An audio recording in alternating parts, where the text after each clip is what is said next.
Good morning, everybody from Amsterdam and from Ireland. I have my brother here, who is now my regular guest. Thank you so much, Joe, for being again with us. Um, Before we start getting into the topic of today, let's do the breathing first, the centering exercise, and then I'll introduce you again for the people who maybe didn't see you Hmm. before. Okay? Sure. Okay, so for today, I was thinking to take a minute and just focusing on only on the breath with the intention of calming the nervous system. And first, and I'm gonna guide you just a minute. So close your eyes and just bring your attention on your breathing without modifying it. Just notice how is your breathing right now,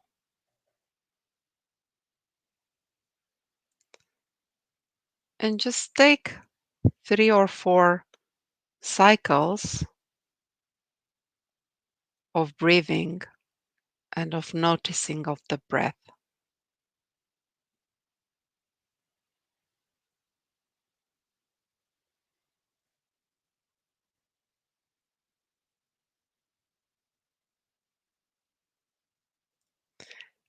And now focusing on regulating and equalizing the in breath with the out breath.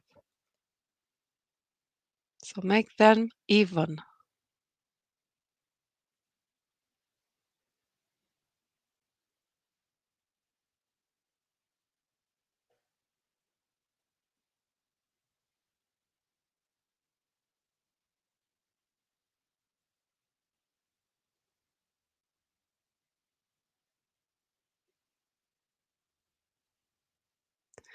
And let's move making the out breath double the time of the in breath. So one in breath, double the out breath. And let's count to 4 for the in breath and 8 for the out breath. And we take 5 of those on your own rhythm. 4 to 8, 5 times.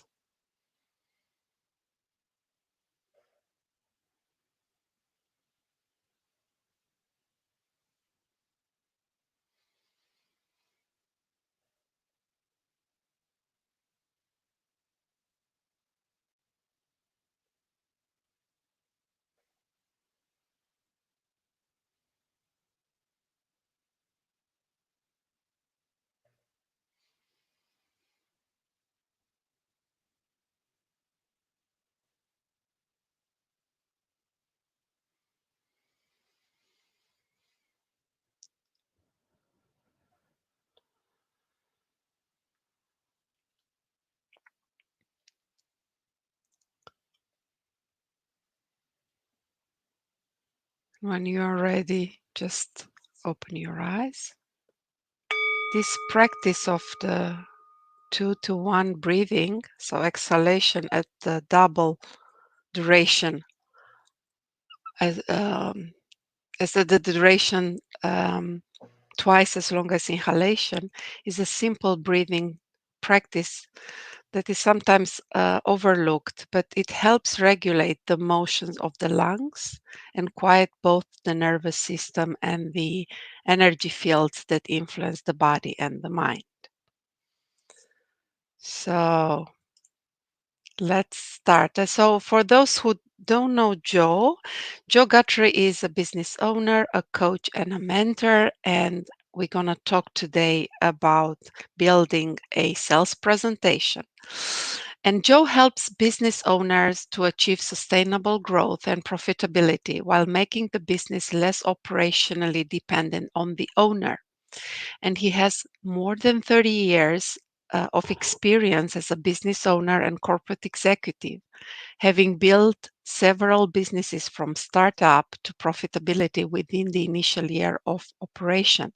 And he has studied extensively with Tony Robbins and mastered the influence skills that Tony Robbins uses to empower individuals to be the best version of themselves. He Joe also is a practitioner. He studied and he's a practitioner of meditation and mindfulness. And he now owns and operates two businesses and has ownership in a further two others. And Joe is a coach to business owners in Ireland and abroad and has guided several in guiding turnover and increasing profitability by factors of 50 to 100% within 6 to 12 months time frame. His mix of skills, tools, and life experiences position him uniquely as a coach to business owners wanting greater time while continuing to grow sustainable and profitable businesses. So, good morning, Joe. How are you Morning, this Tina. morning? How are Very you well, this morning? very good, Looking and good. nice start to the day Yeah, with a little bit of breathing. And I think it's a great way actually um, to begin talking about something like creating a sales presentation because exactly. um, Exactly. it's an interesting process selling, and It is. sometimes I'm tempted to say that. So in a way, it's a little bit arrogant for us to say that we sell anything. Um, Years ago, I learned to maybe frame it in a slightly different way, and it helped a lot. So we don't sell, we enable people to buy because the person who makes the decision is the prospect who becomes a customer. Hmm. And that, I think, helps us to understand what we're doing when we're creating a sales process, when we're creating a sales presentation. So And previously, we can I add sure. something? And to add to your reframe, I learned years ago from Rachel Jane Groover a nice reframe, which is about coaching people actually to find out if we are the best match for them, because actually you want to have people that are the best for you and you're the best match for them with the product or service that you offer. So ideal clients, or however you want to use them. Yeah, But if they are not for you, let them go. I mean, yeah, take a long-term view rather yeah, than a short, an abundance versus scarcity. Go yeah. ahead. And it's about serving, Hmm. Hmm. about serving the customer's needs, Yeah. and it's about them becoming a long-term customer. Yeah. Yeah. Because if you don't have their interest at heart, and if you're not serving their best interest at the beginning of the relationship, that relationship won't last very long. No. So it depends if you're in business for the long term or the short term. Anyhow, I thought a good place to start would be um, because the purpose is to enable the customer to buy the product. If we were to start and look at, well, why do people not buy? Because what are the barriers to selling? What are the Hmm. barriers to a person deciding to take your service or take your product from Yeah. you? Yeah. And to then look at, how we could address those concerns Oh. in a presentation. So I've had the privilege of, over the years, of being trained by some really amazing sales mentors. And I had one sales mentor, and he told me at one stage, with his 50 years of experience, that there are five main reasons why people don't buy. The Yes. first one is they don't believe you. They do not Mm. believe you. The second is they do not trust you. The third is they do not like you. The fourth is they do not believe that they have a problem, no hurt. Or the fifth is they are not concerned about the problem, so there's not enough hurt. So what's really interesting about that, 60% of the reasons why people don't buy from you or from me are about me or you, respectively, right? And the other two are about their perception of having a problem Yes. uh, and how much pain. If we go back to the Tony world, we have two motivators, pain and pleasure. Not enough pain or no pain at Yes. all associated. So if we start to look at those two areas, the one piece being about you or I as the person who's presenting the product, is about believing you, trusting you, and liking you. Um, we know from our studies that communication is not the words that we speak. I often, when I'm training salespeople, say it's not the words that you say, it's the music that you play. So we communicate through our body language and through our tonality much more than we do through the words that we speak. So to be obsessed about what exactly are the words in my sales presentation um, doesn't necessarily serve you. 58% of communication is made through body language, 35% is through the tone of voice. Even if you're speaking to a person on the phone, that body language, your own body language, is influencing your tone of voice and it's influencing the communication. So And there you is a really, rhythm to this. yes, Yeah. yes. Um, so we have to be really conscious of what we're unconsciously communicating, or non-verbally communication, or non-verbally communicating. And Now, that means self-awareness. So that is a skill, hugely so. important skill, if you want to be successful in bringing your products and services to the world. Yeah, Work on your self-awareness. which is why I said that the place that you started this morning is hugely important. It's the awareness of what I feel, because I influence others through my own internal emotions. So a huge part of my sales training and my sales preparation is around the whole area of my internal state. If you are Yeah. fearful, a prospect, if you're fearful either of the prospect or fear of failure, the prospect feels it.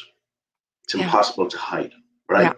Hmm. You touched on the point a moment ago, and we'll get into the technical part of this in a minute, but from the point of view of, to me, it's like 80-20. It's 80% about state, it's 80% about attitude, it's 80% about my, Psychology.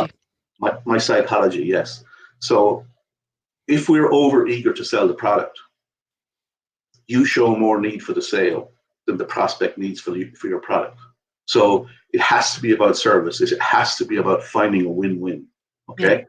And then you get into the technical part, which is inadequate or weak demonstration skills or presentation skills, poor understanding of the buying process, unfavorable conditions, failure to ask for the order. We'll cover all those in a moment. But the key here, right, if we look at it first, is our own emotional State. state.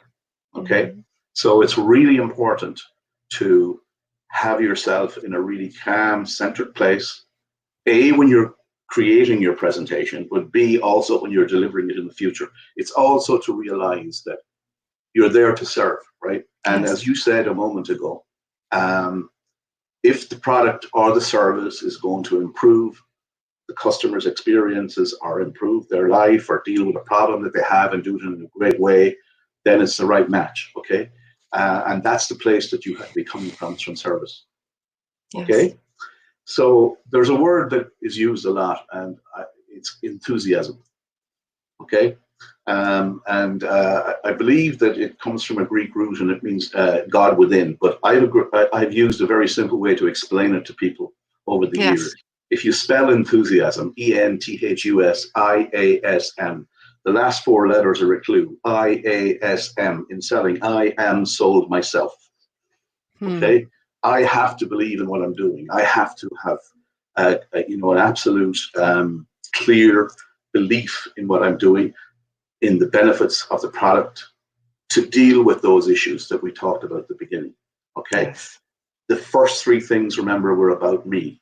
Okay. As the person who's talking to you Right. about the product. Okay. So creating trust, creating rapport, creating the sense of Yes. liking us, and help creating a Believing in space where you. they believe in you. Yes. And then you come to the other two aspects, which the customer appreciating that they have a problem and that the problem is creating hurt or pain, right? And that there's enough pain. Okay. So Yes. they're the key factors when you start thinking about a presentation. It's about bringing attention to those things.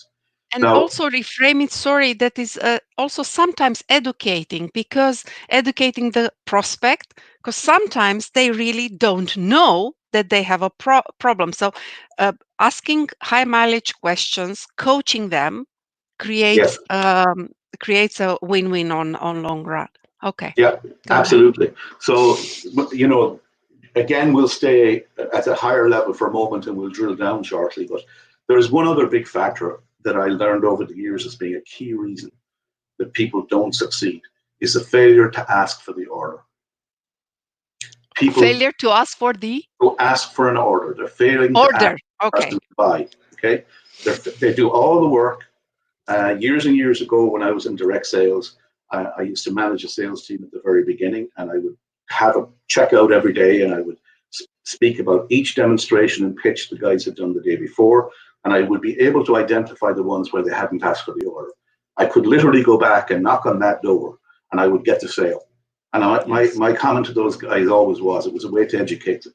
I would come back the next day and I would say, here, this is the order from customer A, B, or C. You did the work, I made the pay. The reason that you didn't make the pay is you didn't ask for the order. Okay, so here's some interesting statistics. Okay, 63% of all sales representatives fail to ask the prospect to buy in a structured and organized fashion.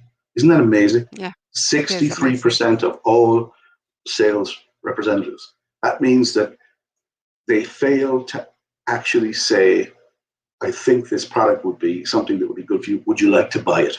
Okay, it's And is simple as this that. a statistic, general statistic, or Yes, it's a general it's statistic. No, this is from an organization that was in business for over 50 years and thoroughly tracked everything that was going on. okay? 92% quit after 4 negative responses to a request to purchase. Okay, and you need at least 5 interactions with the client, right? At least Exactly. to make a sale. Yeah. Yeah. So So 92%? How much? 92%? 92% quit after 4 negative responses. Mm. So you just said you need at least 5. So that means that 92% of people quit before they've even taken the 5th opportunity to ask, right? The third statistic, 67% of all buyers initially say no before saying yes. Yeah. Sometimes no is just checking you out to see if you really believe that this is right for them. And do you have any statistics on remorse buyers? So they say yes and then they change their mind? Again, that's an excellent question. And what's really interesting about that is that that only happens when you're using excessive pressure to sell. Because if a person buys, okay, as opposed to being sold to, they're generally speaking isn't buyer's remorse because they're making the decision. It's not being forced on them. That's something that happens a lot in the old style of high pressure sales. Okay, I wouldn't say old style because I still see it a lot. The you might sneaky see it. way, and it's just, yeah, I still see The, it a lot, and it works. I don't know. At least they sell. So yeah, no, I absolutely agree with you. yeah, And at the same time, fact is that it is the old style because it's just because it's still there, it doesn't make it right. It doesn't make it the proper way. I know a lot of people that they do that, they make a living from it, and they have a cancellation rate in their business. I mean, they sell business and they have customers falling into 3 chunks, right? People that have buyer's remorse and cancel, people that still take the product but are really not happy about it, and then some people that are happy with the product. Okay, I think at the end of the day, if you sell properly, if you are coming from a place of service, if you're coming to meet the need of the customer, right, you don't have a lot of buyer's remorse, and secondly, you also don't have a lot of pissed off customers who feel that they were compelled or forced or tricked into buying something. yeah. Okay, so that's looking at it from the perspective of a high level. I mean, I would say your own emotional state, not being in a state of fear, not being in a state of scarcity, are really important. Your enthusiasm, think of the 4 letters at the end, IASM, I am sold myself. In other words, I believe in what I'm doing. That deals with those 3 issues that we're talking about. It deals with the factor of Belief, trust, and and likeliness. like. And like, then you mentioned the word earlier on, like is about building rapport. And we'll come to that in a moment when we start talking about the customer's unconscious focus. Buyers have an unconscious focus, and we have to address the 4 unconscious focuses of the buyer, which we'll come to in a second. Okay. Mm-hmm. So at the beginning of the process, right, I have got to be aware. That's the word of my inner state, right? Yes. I Hmm. have got to be conscious of coming from a place of service and meeting the customer's need. I have got to be conscious of being in a state of abundance rather than scarcity. In other Yes. words, if I need the sale more than the customer needs the service, I'm not coming from a place of service. I'm coming from a Yes. place of my need. Okay. So that little practice that you did at the beginning of the breathing is a really powerful practice. Yes. And it brings us to that really calm, centered place. So then let's look at how to construct a sales presentation, Presentation. right? So the first thing to understand is the four unconscious focuses of the buyer, because if we understand those, we know what we need to address. Yes. Because a good sales presentation leads to a place where there are very few questions, if any, at the end. Yeah. The best time to add, we all get asked this question when we're training. Well, how do you deal with objections? Well, the best way to deal with objections is to deal In with the them present. before Yeah. they come up. So Yes. answer the question before it's asked is a better way. Yeah. Okay, because when a customer says no, or when a customer asks a question that indicates they want to say no, there's emotional charge attached to that. And you have to do Yes. the emotion as well as the question. Whereas if Yes. you answer the question in your presentation, it never forms in the customer's mind. Okay? Yes. So what are the four unconscious focuses of the buyer? Well, the first one is first impressions. They say that first impressions last. When we were training people to sell direct sales door to door, we used to say the sale is won or lost in the first 30 seconds. And that's about those first three things. It's about liking you, trusting you, and believing you. Yes. That's established very quickly. I'm sure everybody has had the experience of you look out the window and you see somebody coming to your door and you're going, oh my God, I'm going to hide. I don't want that person to come in here, okay? Because you just make this decision, something about their appearance, their mannerism. I don't want to talk to that person. I don't want to connect with that person. Now We've it's all, yeah, and now it's not that often compared to the past, but now it's coming more via online, right? yes, absolutely. So Yeah, I agree. so Yeah, so I walk in a room. I connect with you on a Zoom call. I speak to you on the phone. You immediately form an impression. I like or I don't like this person. And hmm. you can't consciously, in most cases, go, I know exactly why that is, right? It's Yeah. generally speaking an impression. It's some form of filtering that you're doing, Yes. okay? So it's really important that first impression that we create. The first impression can be a landing page on our website. The first impression can be an initial connection call. The first impression could be seeing me or you for the first time on something like this, right? Yeah. In the first 30 seconds that people see us and hear us, they make a decision about us. Yes.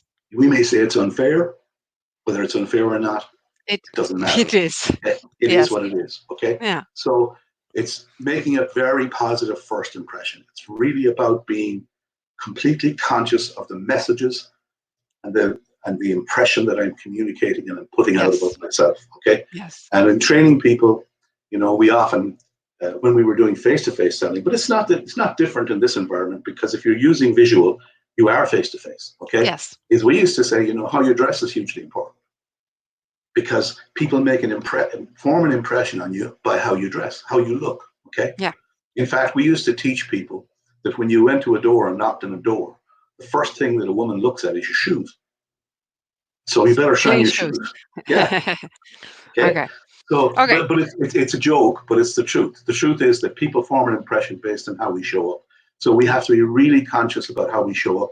Again, we're back to your inner state Yes. because what you feel on the inside is what you manifest on the outside. If you feel Yeah. fearful, you'll project fear. At If some you level. feel Yeah. if you feel like I'm here to serve you, you'll project that. Okay. Yes. So that's the first one, first impressions. So we've all got to be really conscious of how the first 15, 20 seconds, 30 seconds of our whole approach is going to go. Okay. So what do I need to focus on at the beginning of any interaction? What are you interested in at the beginning of any interaction? You're interested in you, not me. Yeah. So I better create empathy with you. I better have a conversation with you. I better not be too anxious to get into trying to sell you a product. at best show an interest in you. Okay. Yes. And I would just say to people, there's one word in the English language that's sweetest to every person. Do we know what that is? It's the person's name. In other words, Catalina is the sweetest word in the language to Catalina, Joe to Joe. Yes. So it's being able to create that connection with people. So at the beginning of your sales presentation, it's all about them. Yeah. It's all about the customer. It's all about the prospect. It's all about creating rapport with them, making them feel comfortable, making them feel like you care, right? Now, Yes. it's much easier to make people feel that you care if you actually do care. Okay, so caring Absolutely. about your customer and caring about their well-being and caring about their, that they're going to benefit from the time they spend with you, vitally important. So that's the first Yes. unconscious focus. The second unconscious focus is that it's a no-brainer. Okay, in other words, no thinking required. If you ask any salesperson what the thing that they most detest is, when they get to the end of a presentation, is for the customer to say, "I want Yes. to Yes. think about it." Okay. Yeah. Now, is that going to happen? Absolutely. But what we can do here is focus on minimizing the amount of thinking the Yeah. customer has to do. Mm-hmm. What does that mean? It means avoiding jargon. Okay. It means speaking in simple terms. It means that your presentation is really simple and clear, right? It's linear. In a lot of presentations, you'll notice that it It may builds not. up. Yeah. Yeah, it builds up. Right? And good presentations build up. They're linear, they're simple, the language is simple, there's no thinking required. Go Yeah. to ones that don't work, they're complicated, they're full of jargon, they jump all over the place, right? So keep it very simple, keep it very linear, and speak in very, very simple terms, right? Yes. When I was trained years and years ago, make your pitch as if you're speaking to a 7-year-old. Yeah. Right? You don't do it in a condescending way, but you make it as if you're speaking to a 7-year-old. You don't talk in jargon. You don't use industry jargon and industry terminology. You're not there to show them how smart you are and what long words you have. You're there to communicate your message in the simplest possible Yes. terms.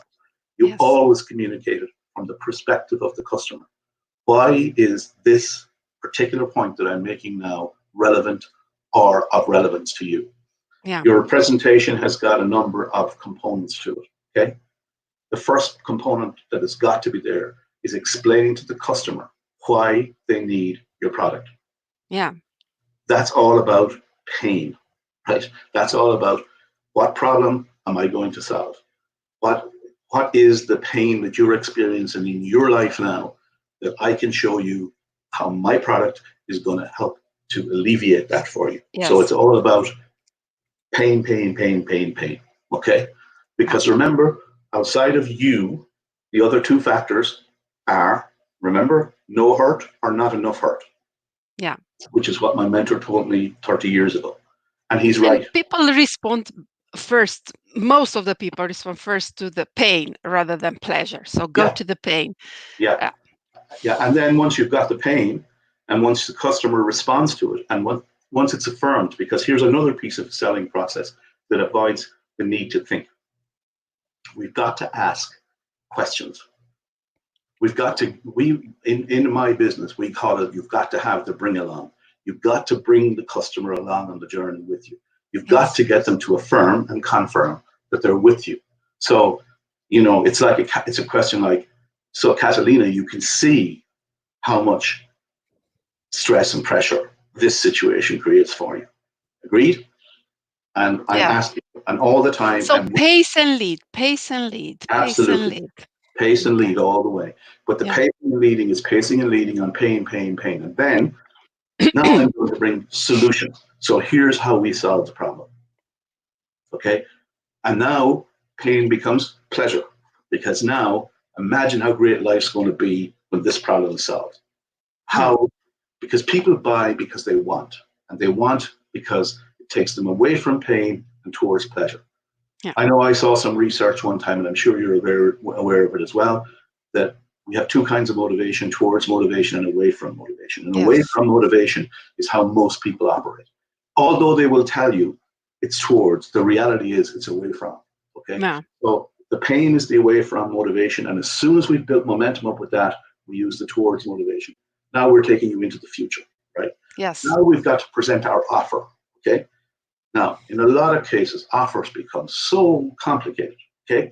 You keep your offer real simple. If you're going to offer the person options, I always frame them as good, better, best, Yeah. okay? So here's a good offer, here's a better offer, here's the best offer.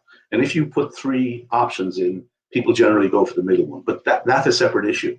What's got to happen is whatever you offer has got to be crystal clear and simple. Yeah. Otherwise, it's going to lead to questions. Otherwise, it's not going to be a no-brainer. Your proposition has to be crystal clear, easy to understand, and not require questions. Okay? Make sense? So that's Yes. two. It's very clear. I don't have to ask a question now, Joe. Go I, ahead. I, and see, I can't stop doing that because it's how I've been trained. Yeah. Okay. Okay. So the next stage then, once I've got it to the point where I've dealt with the first impression, I've given a no questions needed or no brainer presentation. The Yeah. next thing I'm looking at now is risk aversion. Okay. Hmm. The consumer out there is very risk averse. Okay. Now, remember, these things are not conscious thoughts in the person's mind. No, They're not, this the is under the unconscious. surface, Yeah. but driving Yeah. the behavior. It's driving the behavior. So Yeah. what are the risk factors? Well, in all of the products that I offer, in everything that I do, I'm going try it, and if you like it, great. If not, it's no problem too. Now, sometimes that's possible, and sometimes it's not. Okay. In certain products, it's dealt with by money back guarantees. It's dealt with by trials. It's dealt with by um, the strength of, let's say, the validation that's behind a product, the strength of the credentials of the person that's delivering the product, the testimonials, um, Yes. all of that kind of thing. Okay, so it's all about how do you establish your credibility. Why can Yes. the person be certain that there's no risk in doing business with you? Okay, Yes. so that's done in many ways. My preferred way, because I have confidence in what I do, and because I believe in every product that I sell, is to say, look, try it. Because that means I'm the one that's taking the risk, not you. Yeah. Okay, so I'm taking the risk away. You try it, and if you like it, great. If not, you know, Yeah. that's okay too. Yeah. Um, so that's the risk aversion Give part. give the client, the prospect, certainty that they are in control, right? That Mm-hmm. they have a way out in case they are not satisfied. So Yes, it absolutely is. It's all about that concept of certainty. It's all, as you know, certainty is really a really important need for many of the people out there. yeah. So Yeah. when you're putting them into uncertainty, it makes them uncomfortable. And when they're uncomfortable, they're not inclined to say yes. So going back again, now just trailing back over them, right? Building rapport at the beginning, right? Um, Being relaxed yourself. All of those parts are parts of creating that good first impression. Before we move on to the final one, which is the concept of social proofing, I want to recap on the other three very quickly now. Okay. So Go ahead. I'm going to give one or two pointers for each area. Years and years and years ago, I was taught a way to speak. It's called the 6 skills of speaking enthusiastically. It's really important for salespeople to know these. They're loudly, rapidly, smile in your voice, emphasize, hesitate, modulate. So if you take anything from this presentation about how to be able to communicate enthusiasm and how to be able to to create that certainty in people that you know what you're talking about. First is to care, and then is to use these skills loudly, rapidly, smile your voice, emphasize, hesitate, modulate. Okay, and be friendly. So then moving on to how do I? And don't Mhm. try to be somebody else because No, people have a bullshit detector. yes, So be yourself. everything within the parameter, yeah. And this presupposes that you do some work, you know, to be awareness of to be aware of who you are. Absolutely, Okay. yeah. Yeah. So then moving on to the second one, which is to think about it, or to make it a no-brainer and no thinking required. The presentation needs to contain all the information that the customer needs to Yeah. make a decision. Everything that you put in there needs to be related to them, and it needs to be communicated to them. So if you're talking about the pain that some issue is causing them, you've got to get them to affirm that it is Yes. their pain, right? Your explanation or your solution has got to be clearly understood, right? Yeah. You've got to communicate the advantages of your solution over the current situation. You've got to do it in a very friendly, very clear way. You've got to have a linear presentation, like we said, that finishes one point before going on to the next one. Yes. They won't be bothered to follow you if you're not keeping it simple, really. Okay, you just stay on track. Don't go on an ego trip showing off your skills and your knowledge and using all these jargon. Okay, Yeah. and all it will take for you to do that is to just be really clear on your outcome. It's a good idea before every presentation that you make to take 30 seconds or a minute just to preview the presentation that you're about to make in your mind's eye and to understand the objective. So when you start to present, your objective is to make this very, very, very, very simple presentation where the customer is going to have no doubts about the problem that they have, is going to be absolutely clear about the solution that you offer, and absolutely clear about the basis on which they can have that solution Yes. as part of their lives. And then the Yeah. risk-free, is about trial, money back guarantee, or it's about the credentials and the backup and the validation that you can provide on the benefits of your product. And that can come in the way of testimonials, warranties, all that kind of thing. So then moving on to the final piece, and the final piece is really interesting. It's the whole concept of social proofing. Okay, so when people are uncertain about a course of action, they tend to look around them and really be guided by the actions of others. And they especially want to know what everybody else, especially their peers, is doing, right? So, you have to build social proofing into your presentation. And that's going to be being able to relate, we'll say, stories about the experiences of other customers with the product. It's going to be able to demonstrate testimonials if you have any. But here's some interesting research on how powerful social proofing, if you want to call it that, is in communication of a message. We're all familiar, right, with the concept of when you go in a hotel room, you see a lot of signage about reusing your towels, right?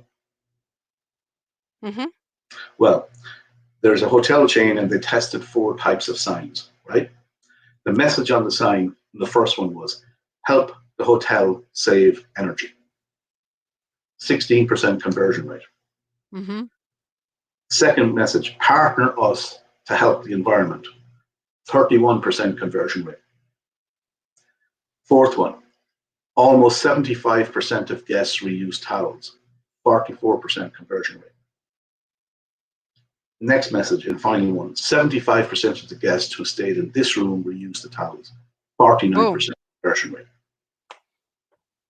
Yeah. Now there's tangible proof that social proofing works, Yes. because it's just literally the way in which a message is communicated, including statistical data about the number of people who reused towels in this hotel room Yeah. had the highest impact on getting people to reuse towels in the hotel room. Yes. So it's a very simple, very powerful illustration of how important social proofing is. Wonderful. So how can you apply that to your sales presentation? Yes. And And be creative. And be creative, of course. And you can do that through testimonials. You can do it through stories of customers. In closing sales, when asked a question, one of the key lines that I teach people is really simple. It says, Catalina, many of my customers ask me that question first before buying. let me tell you what I told them and why they decided to go ahead. Mhm. I've just social proofed. What about you being your own social proof? So you trying your service and product and talking about Absolutely, that yeah. experience. Yes, absolutely. That's part of it as well. But remember, from the perspective of the customer, you have a vested interest in telling them that story. Whereas if you're able to tell them a story about a third party, it's far more powerful. Yes. So Good.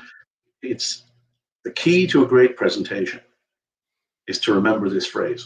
To sell John Brown what John Yeah. Brown buys, you must see things through To John the Brown's John eyes. Bros eyes.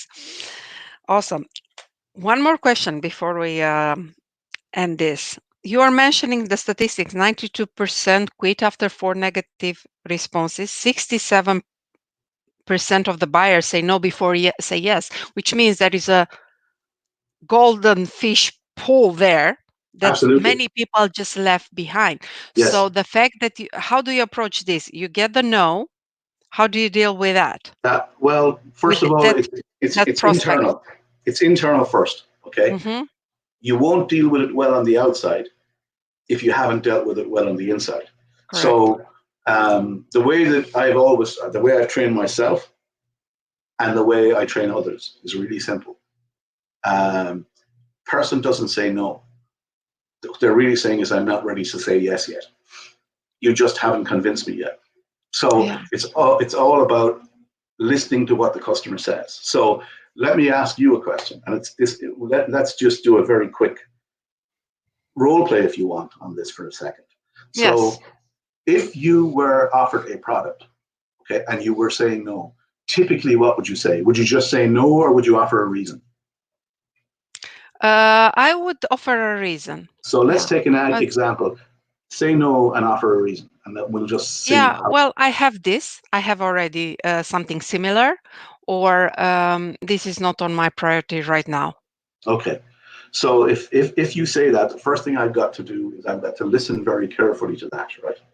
And I've got to say, okay, so let's use a priority one. So Catalina, it's not on your priority list right now. No. Okay. Well, many of my customers actually say that initially. Let me tell you what I told them and where they go ahead. When you say it's not on your priority list, is it a question of it's not on your priority of budget at the moment? Yes. Okay. So this is a question of money. Yes. So if I were to offer you the product for free today, you'd go ahead and have it, right? Yeah, this is very nice of you. I could, but I'm not sure I would use it right now because Okay. it's also the money, but maybe the time. I don't know. Okay. So you're not sure you would use it right now. Okay. So Yeah, now, so straight away now, I know what I've not done. I know I haven't created enough pain. and urgency. Well, And exactly. Yeah. pain is Yes. urgent. So where I Yeah. would go now, if I were to pursue that, is I would Yeah. go back to pain, and I would bring you back to the pain point, and I would build that pain, and I would either magnify it or I would say, well, okay, look, if that changes, call me, because there's no point in And yeah. Yeah. trying to beat you up, right? And if I tell you that I'm using something similar, link to the quality of your products and the effectiveness in solving my pain compared to the one that I'm using. So Yeah. there are Well, different avenues to go, yeah. right? Well, again, you're right, because there are different avenues, because all situations are different. You see, I would start out by saying, here's my two pathways. Okay, am I providing an alternative solution to a problem that people have already solved, and I'm Yeah. trying to say that my solution is better, which Yeah. tweaks the presentation slightly, or am I providing a solution to a problem for which there isn't one already? Okay, Hmm. so it all depends. If I'm trying to sell you a replacement for something you already have, there's got to be a focus on quality. There's got to be a focus on running costs. There's got to be a focus on the big factor now. I mean, I saw some research. It's last year, and it may help people to know this, but in many cases, we need to be conscious of consumer trends, right? The Yeah. number one consumer trend in 2019 was a plastic-free world. Yeah. So if my Yeah. product reduces plastic, that's going to be Linked something to I'm the going to yeah. emphasize. Yeah. Yeah. And there are lots of other ones. That research is out there. You can access it. A lot of times, people that sell a product become obsessed with the product. They Yeah. love the product. They fall in love with the product. They think it's amazing, and they forget that the Client person they're customer. speaking to, yeah, that potential customer doesn't Yeah. have that same obsession.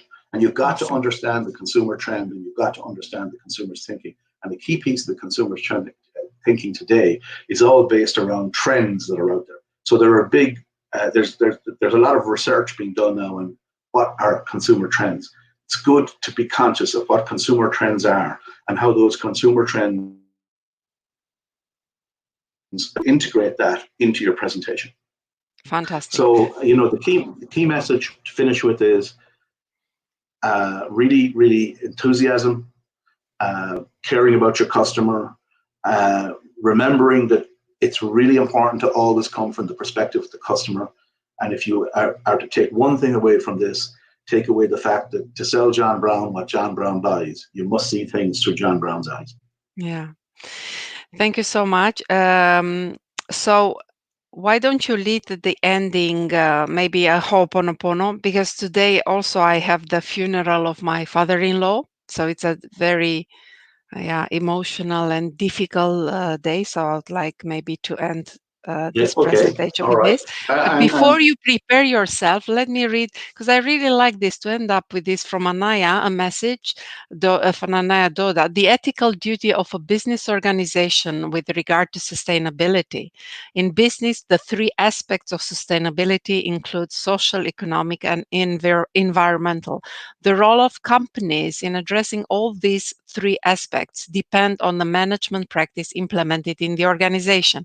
Economic sustainability involves making sure the business makes a profit, but also that the business operations don't create social or environmental issues that could harm the long-term success of the company.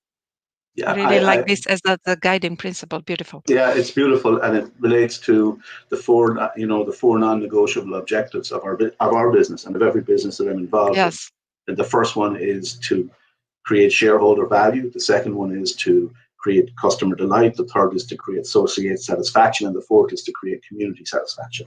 They here you speak go. to the exact same principle. So, first of all, commiserations and sympathy to you on your loss. Thank you.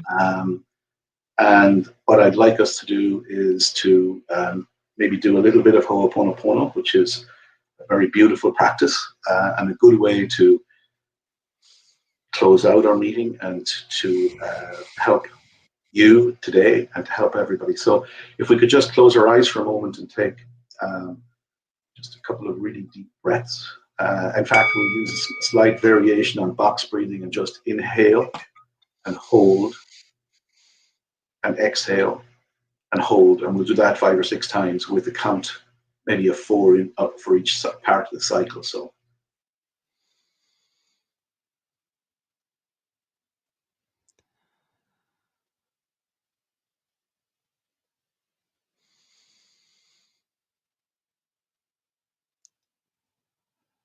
and as we do, you begin to feel yourself become calm and centered. Just speak the words of the Ho'oponopono mantra.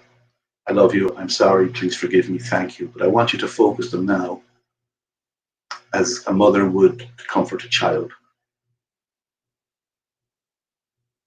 I love you. Sorry. Please forgive me. Thank you. I love you. Sorry. Please forgive me. Thank you. I love you. Sorry. Please forgive me. Thank you. As you continue to speak them, focus now on sending comfort and sending love, healing to Catalina, her family, and to all families suffering loss at this time.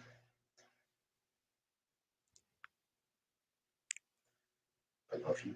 Sorry. Please forgive me. Thank you. And expanding that compassion and love and caring now out into the broader community, into all those that are caring for people suffering at this time in our hospitals, our care homes,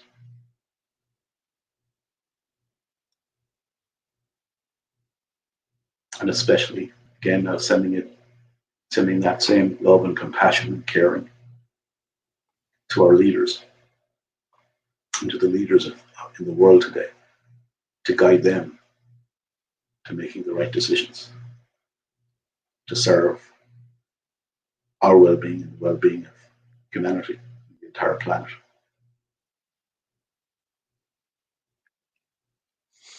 And now sending that love to Mother Earth herself, that she too may heal. And now taking a deep breath in and gently opening your eyes. And we're going to end now. Thank you so much, Joe, and see you next time. Thank you, everybody. See you. Have a beautiful day today. Bye bye.